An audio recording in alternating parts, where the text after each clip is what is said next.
Assalamualaikum warahmatullahi wabarakatuh. Perkenalkan, nama saya Rensi Aurelia Angelin Waluya dari Prodi Pendidikan Guru Sekolah Dasar dengan akhiran NIM 04238 dan teman saya.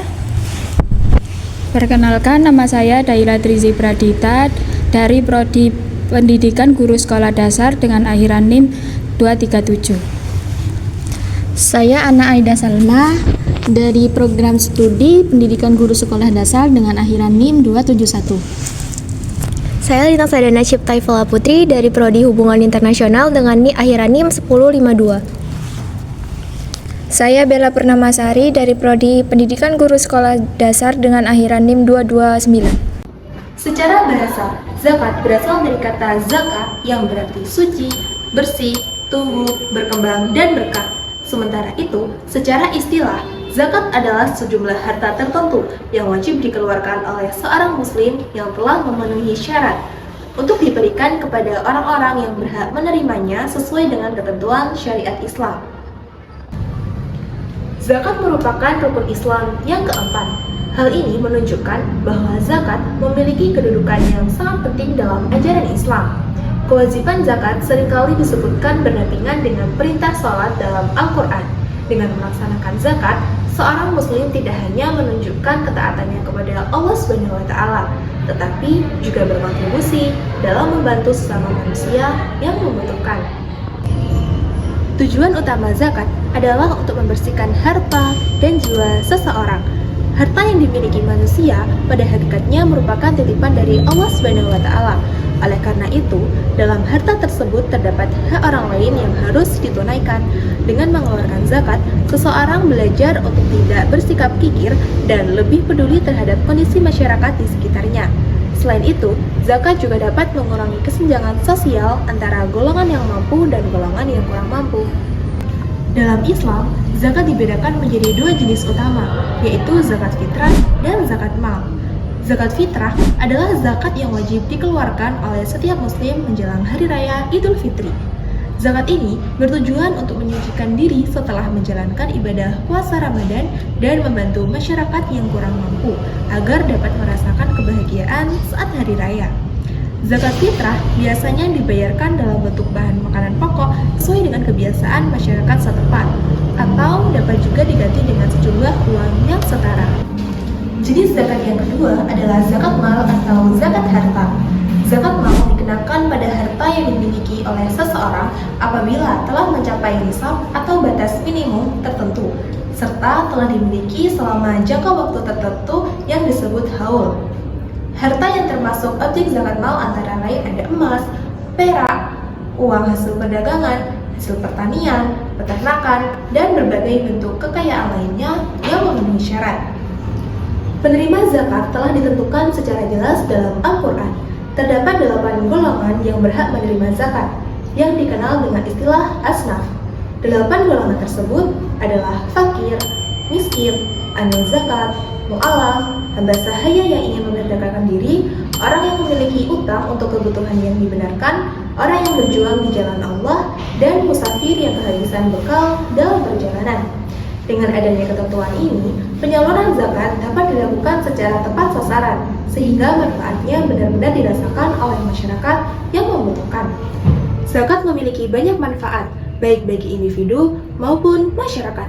Bagi individu, zakat dapat membersihkan harta, menumbuhkan rasa syukur, melatih keikhlasan, serta meningkatkan kepedulian sosial. Bagi masyarakat, zakat dapat membantu mengurangi angka kemiskinan, meningkatkan kesejahteraan, mempererat hubungan antar sesama, serta menciptakan kehidupan yang lebih harmonis dan berkeadilan. Di era modern seperti sekarang, pengelolaan zakat semakin berkembang. Berbagai lembaga ambil zakat hadir untuk membantu masyarakat dalam menunaikan zakat secara mudah, aman, dan transparan. Melalui pengelolaan yang baik, dana zakat tidak hanya digunakan untuk bantuan konsumtif, tetapi juga dimanfaatkan untuk program pendidikan, kesehatan, pemberdayaan ekonomi, serta berbagai kegiatan sosial lainnya yang bertujuan meningkatkan kualitas hidup masyarakat. Sebagai umat Islam, kita perlu memahami bahwa zakat bukan hanya sekedar kewajiban yang harus ditunaikan, melainkan juga sarana untuk berbagi kebahagiaan dan membantu bersama. Dengan menunaikan zakat secara benar dan tepat waktu, kita turut berkontribusi dalam menciptakan masyarakat yang lebih sejahtera, adil, dan penuh kepedulian. Halo teman-teman semuanya, selamat datang di podcast kami. Perkenalkan, kami dari kelompok 4 yang pada kesempatan kali ini kami akan membahas salah satu topik penting dalam konsep kesejahteraan dalam Islam, yaitu peran zakat dalam mengurangi kemiskinan dan meningkatkan kesejahteraan umat. Seperti yang kita ketahui, kemiskinan masih menjadi permasalahan sosial yang banyak terjadi di masyarakat. Dalam Islam, terdapat salah satu instrumen penting yang dapat membantu mengatasi masalah tersebut, yaitu zakat. Zakat bukan hanya kewajiban bagi umat muslim yang mampu, tetapi juga menjadi bentuk kepedulian sosial untuk membantu masyarakat yang membutuhkan. Melalui podcast ini, kami akan membahas bagaimana strategi pengelolaan zakat mulai dari perencanaan, implementasi, dampak, hingga evaluasinya dalam membantu meningkatkan kesejahteraan ekonomi umat. Dan tentunya, untuk memperdalam pembahasan kali ini, kami juga akan melakukan sesi wawancara bersama narasumber yang berkaitan dengan pengelolaan zakat. Jadi, simak terus podcast dari kami sampai selesai ya. Sebelum masuk ke pembahasan lebih lanjut, izinkan kami memperkenalkan narasumber yang sudah hadir bersama kami pada kesempatan kali ini. Silakan. Perkenalkan ya, nama saya Isma Christian, saya selaku remas di sini dan kebetulan jabatan saya baru menjabat sebagai ketua remas periode saat ini. Dan kami di sini remas semua itu mahasiswa semua yang memang masjid ini kesehariannya dikelola oleh mahasiswa. Baik, terima kasih atas perkenalannya. Langsung saja kita masuk ke pembahasan pertama mengenai zakat dan kaitannya dengan kemiskinan. Menurut Mas, apa peran zakat dalam membantu mengurangi kemiskinan dan meningkatkan kesejahteraan umat? Mungkin kita lihat dari ini dulu ya, zakat yang di sini. Pembagian zakat di sini itu biasanya cuma zakat fitrah. Jadi zakat-zakat yang lain itu gak ada, seperti zakat mal. Jadi mungkin cukup memiliki peran ya dalam membantu, lebih tepatnya masyarakat yang ke bawah seperti fakir sama miskin, seperti itu. Ya. Baik, selanjutnya, gimana perencanaan program zakat dilakukan agar bantuan yang diberikan itu tepat sesuai sasaran? Jadi gimana rencananya? Untuk perencanaannya di sini ya biasanya masyarakat di sini sudah tahu.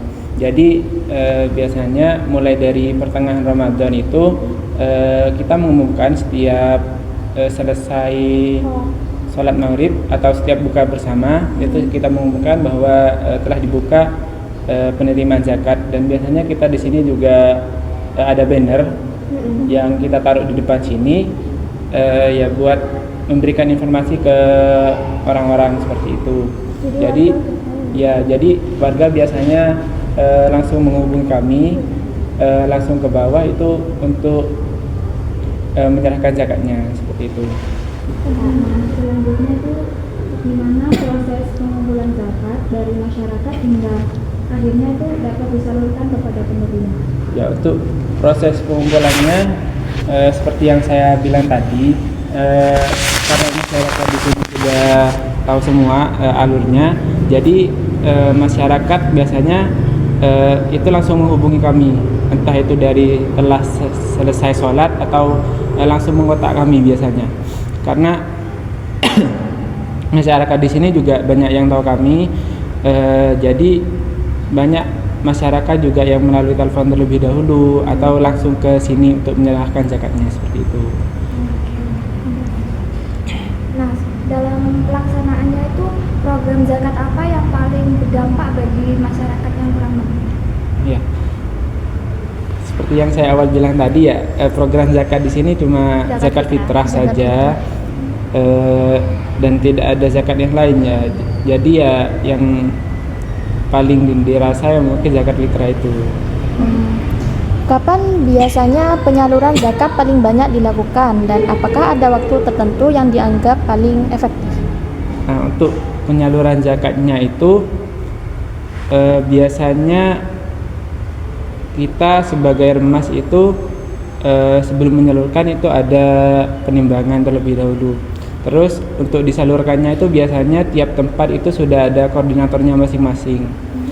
Misal ke RT berapa seperti itu, dan ada beberapa takmir juga biasanya yang menjadi koordinator pembagian zakatnya.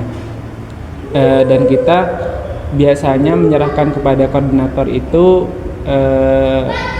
H-1 lebaran, H-1 atau H-2 lebaran kita baru menyerahkannya. Terus di sini itu ada atau tidak daerah atau kelompok seperti apa yang biasanya itu yang paling membutuhkan zakat? Daerah sendiri gitu ada nggak? Kalau daerah sendiri biasanya yang rutin ya. Iya. Di sini daerah Jawa 4 kalau nggak salah. Iya. Jawa jalan ini sampai ke jalan sana itu biasanya rutin. Cuma saya kondisinya sendiri nggak tahu. Iya. Biasanya koordinatornya itu rutin Biasanya minta. daerah dekat-dekat Ya. sini ya.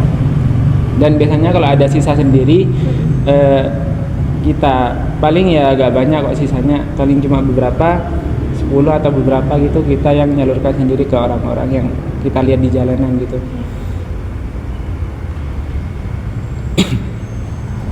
Gimana cara lembaga itu memastikan bahwa penyaluran zakat berjalan dengan baik dan tidak salah sasaran?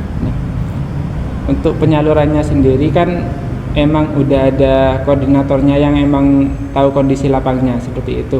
Jadi kami selaku remas itu menyerahkan sepenuhnya kepada takmir dan koordinator yang sudah biasanya itu rutin menjadi koordinator setiap tahunnya. Jadi mereka sendiri sebenarnya yang tahu kondisi real lapangannya seperti apa. Nah, setelah program dijalankan itu bagaimana dampak zakat terhadap kehidupan masyarakat yang menerima bantuan zakat tersebut? Untuk dampaknya ya seharusnya bisa lah membantu meringankan kebutuhan mereka sehari-hari ya. Soalnya kan dalam bentuk kebutuhan pokok biasanya beras seperti itu.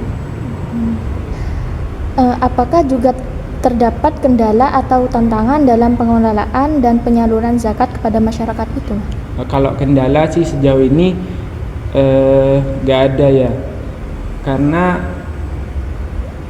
emang rutin dilakukan dan biasanya sudah berjalan seperti sebelum-sebelumnya seperti itu.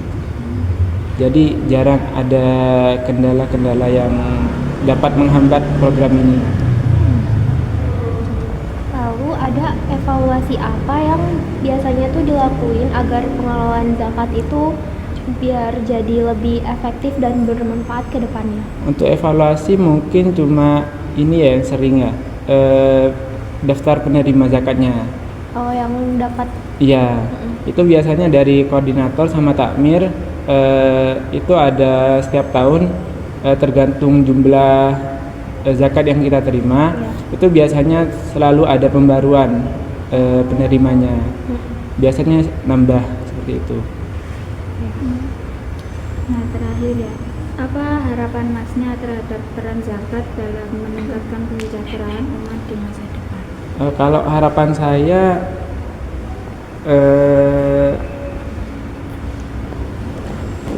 semoga ya zakat ini bisa benar-benar memberikan manfaat nyata kepada masyarakat yang menerima, terutama fakir miskin ya di sini konteksnya. Ya itu sih mungkin. Itu aja. Ya udah. Baik, terima kasih kepada Masnya atas penjelasan yang sangat bermanfaat mengenai peran zakat dalam mengurangi kemiskinan dan meningkatkan kesejahteraan umat. Nah, dari pembahasan yang tadi dilakuin itu, kita dapat memahami bahwa zakat itu memiliki peran penting dalam membantu masyarakat yang membutuhkan, lalu mengurangi kesenjangan sosial, serta meningkatkan kesejahteraan ekonomi umat. Pengelolaan zakat yang baik juga mulai dari perencanaan, implementasi, dampak, hingga evaluasi sangat diperlukan agar bantuan dapat tepat sasaran dan memberikan manfaat yang maksimal bagi masyarakat. Semoga pembahasan pada podcast kali ini dapat menambah wawasan dan memberikan manfaat bagi kita semua, khususnya mengenai pentingnya zakat dalam kehidupan sosial masyarakat. Saya selaku host mewakili seluruh anggota kelompok pamit undur diri. Mohon maaf apabila terdapat kekurangan selama podcast berlangsung. Wassalamualaikum warahmatullahi wabarakatuh.